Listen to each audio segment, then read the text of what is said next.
Мерки за предпазливост за претседателката на Државната комисија за спречување корупција Татјана Димитриовска, осомничена во предметот адитив. Кривичниот суд попладнево го прифати барањето на обвинителството за организиран криминал и корупција и одобри привремено одземање на патната исправа и забрана за издавање нова. Претседателката на ДКСК доби забрана да работи на случаи поврзани со кривичното дело. За сега нема потврда како Димитриовска е поврзана со предметот, а неофицијално се сомничи дека издала службена информација.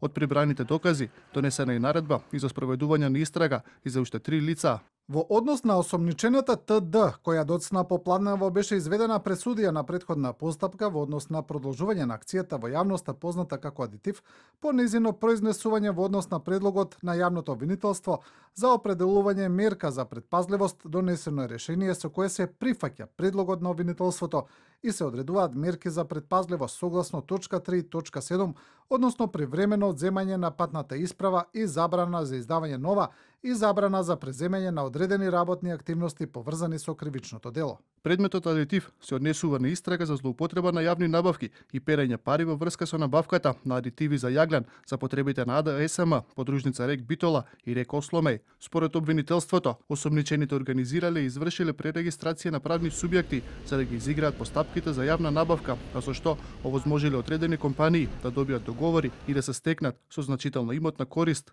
Истрагата беше покрената во декември минатата година, а претреси беа извршени на преку 70 локации во Скопје, Битола, Неготино, Велес и Кичево. Во февруари годинава, обвинителството за гонење на организиран криминал и корупција поднесе обвинение против 31 физичко и 5 правни лица. Под истрага се поранешните директори на ЕСМ, Васко Ковачевски, кој веќе со месеци е во бегство, и неговиот наследник, Васко Стефанов.